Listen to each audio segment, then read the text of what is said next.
can you say about us? Okay naman. Pangapangit talaga sila kabanding. Ano?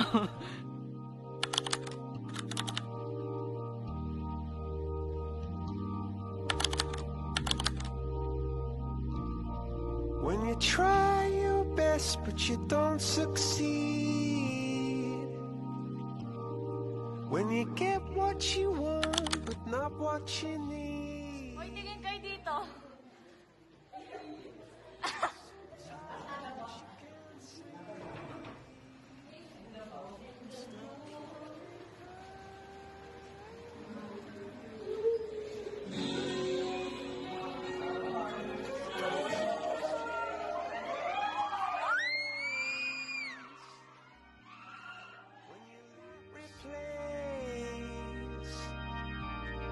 When you love someone but it goes to waste.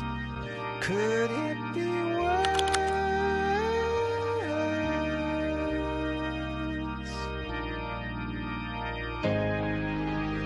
Lights will guide you home and ignite your bones, and I will try to fix you.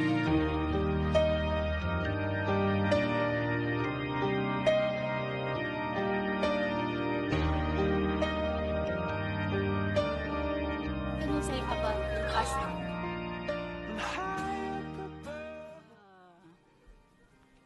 Di ko kasi kayo masyadong ma-handle. Mas masaya siguro kung nasa school. Dahil pandemic, hindi ko kayo masyadong mas nakilala. Siguro ngayon lang grade 10 tayo nagkakilala ng maigi dahil hindi na pandemic. Very well-mannered students. Hindi ako nagkaroon sa kanila ng problema. Actually, ang batch na yon ang among the grade 8 Bethlehem, yun ang pinaka-favorite. At pinagyayabang ko kay Sir Jason na wala siyang magiging problema. Oo, sinasabi ko yun kay Sir Jason. Sinasabi ko kay Sir Jason, "Nako sir, ang swerte mo sa darating na Judeya. Wala kang magiging problema din. Kung meron man, kakunti lang yung concern, napakaliit na bagay." And bago sa akin yun kasi kayo ang first handle ko na face-to-face. So marami akong expectation at saka preparation kasi I don't know how to handle ng face-to-face. Kasi online, I know kung paano. Pero pag face-to-face ay hindi. Tapos nagugulat ako during the first few weeks ng klase kasi before ako umakyat, sobrang tahimik. Kasi walang naimik. Parang hindi talaga kayo magkakakilala. So, kahit pinupush ko kayo na mag-usap-usap, parang hindi talaga. So, best experience ko naman from the start ng school year hanggang matapos ng school year, wala akong naging problema sa pag-handle sa inyo. Madali kayong turuan at pakisama. Okay, so anyway, good day everyone. So, based on my experience handling my students from grade 10 Galilee, which is proudly complete their grade 7 to grade 10. So, I'm so very proud of what grade 10 right now. Nakakatuwa dahil kahit papano na sila ay nakarating ng grade 10. At the same time, handling grade 10 ay hindi naman ako nagsising mag-handle ng grade 10 student, yung batch nila. Dahil from the beginning, grade 7, I am your MAPI teacher.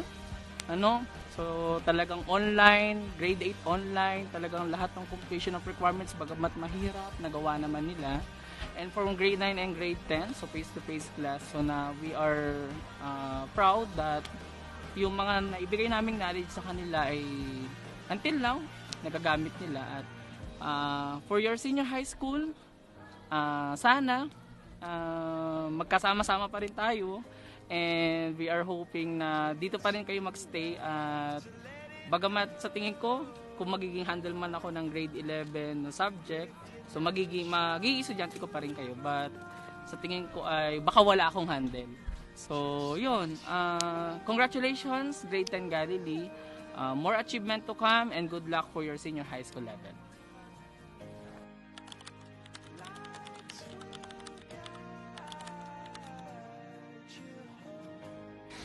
thankful ako dahil sa inyo dahil yun, naiintindihan niyo yung situation ko. Magpakabait. Sana maging successful lahat. Sana lahat ay maging maayos ang buhay sa darating na ano? Stay the same. Never change. Mamimiss ko kayong lahat. Thank you nga kasi pinapakopya niyo ako. Thank you. Kasi, hindi lang tayo as classmates. We're friends and family, of course. Ang message ko sa galing ay,